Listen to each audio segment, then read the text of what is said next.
Hi hello അസ്സാം വലൈക്കും welcome to my channel. എന്തൊക്കെ എല്ലാവരും വിശേഷങ്ങൾ? സുഖം തന്നെയല്ലേ?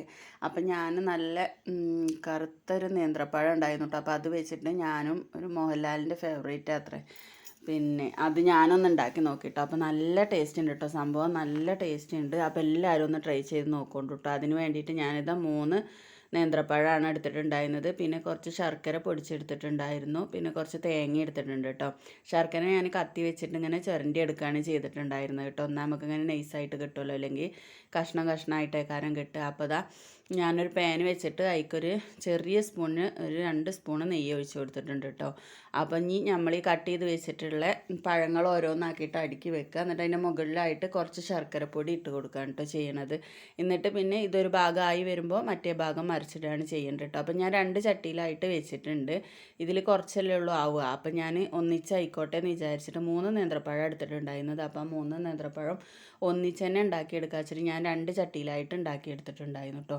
പിന്നെ നമ്മൾ ഇത് ശർക്കരൻ്റെ പൊടി ഇട്ട് കൊടുത്തതിന് ശേഷം ഇതൊന്ന് മറിച്ചിട്ടതിന് ശേഷം ഇതിൻ്റെ മുകളിലായിട്ട് കുറച്ചും കൂടെ ശർക്കരപ്പൊടി വെതറിയിട്ട് പിന്നെ ആവശ്യത്തിനുള്ള തേങ്ങയും കൂടെ ഇട്ട് കൊടുക്കുക കേട്ടോ. തേങ്ങ കൂടുതലായി എന്ന് വിചാരിച്ചിട്ട് കുഴപ്പമൊന്നുമില്ല.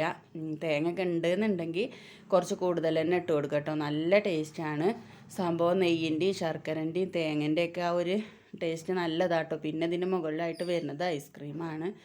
അതുകൊണ്ട് പിന്നെ എന്താ ഇതൊന്ന് അതുപോലെ ഒന്ന് ചെയ്ത് നോക്കട്ടോ. അപ്പം ഞാനിതാ വേറൊരു പാനിലും കൂടെ വെച്ചിട്ടുണ്ട് കേട്ടോ. ഇനി ഇത് ആയി കഴിഞ്ഞിട്ട് ഒന്ന് ഇളക്കി കൊടുക്കുകയാണ് ചെയ്യേണ്ടത് കേട്ടോ. എന്നിട്ടൊന്ന് മറിച്ച് വെറുതെ ഒന്ന് അങ്ങോട്ടും ഇങ്ങോട്ടും ഇളക്കി കൊടുക്കുക. എന്നിട്ടൊന്ന് മറിച്ചിട്ട് കൊടുക്കുക കേട്ടോ. അപ്പോൾ ഈ തേങ്ങയൊക്കെ ഇതിൻ്റെ അടിയിൽ പോയിട്ട് തേങ്ങയൊന്നിങ്ങനെ മുരിഞ്ഞു വന്നിട്ടുണ്ടാവും കേട്ടോ. എന്നിട്ട് ഇതൊരു പാത്രത്തേക്ക് മാറ്റി കൊടുക്കുകയാണ്. അപ്പോൾ ഇതിന് മറ്റേ പാനിലുള്ളതും ആയിട്ടുണ്ട് കേട്ടോ.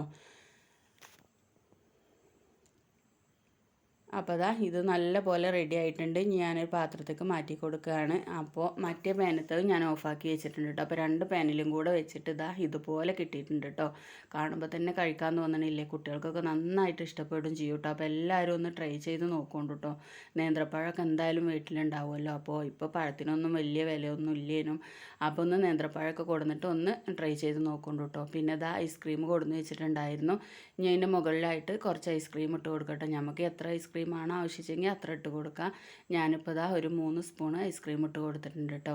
ഇനി ഇതിൽ നിന്ന് ഈ ഐസ്ക്രീമും ഈ പഴത്തിൻ്റെ ഇതും കൂടെ കൂട്ടി കഴിക്കുമ്പോൾ ആഹാ എന്തൊരു ടേസ്റ്റാണ് അറിയാം. അപ്പോൾ ഇതാ മോൻ വന്നിട്ടുണ്ടായിരുന്നു. അപ്പോൾ അവനോട് ഇത് കഴിച്ച് നോക്കുമെന്ന് പറയാണ് കേട്ടോ. അപ്പോൾ അവൻ പറയണം നല്ല ടേസ്റ്റാണ്, ഇങ്ങനെ ഉണ്ടാക്കിയാൽ മതി പഴം കൊണ്ട്. അപ്പോൾ അവനെന്നും പഴം കഴിക്കുന്നതാണ്. അപ്പോൾ ഇങ്ങനെ ഉണ്ടാക്കിയാൽ മതി പഴം കൊണ്ട് എന്നാട്ടോ പറയണത്. അപ്പോൾ നല്ല ടേസ്റ്റ് ഉണ്ട്. അപ്പോൾ എല്ലാവരും ഒന്ന് ട്രൈ ചെയ്ത് നോക്കുന്നുണ്ട് കേട്ടോ. അപ്പോൾ വീഡിയോ ഇഷ്ടമായാൽ ലൈക്ക് ചെയ്യാനും ഷെയർ ചെയ്യാനും കമൻറ്റ് ചെയ്യാനും സബ്സ്ക്രൈബ് ചെയ്യാനൊന്നും മറക്കരുത്. സബ്സ്ക്രൈബ് ചെയ്യാതെ കാണുന്ന കൂട്ടുകാരുണ്ടെങ്കിൽ ഒന്ന് സബ്സ്ക്രൈബ് ചെയ്ത് സപ്പോർട്ട് ചെയ്യണം കേട്ടോ. Thank you. അസ്സലാമു അലൈക്കും.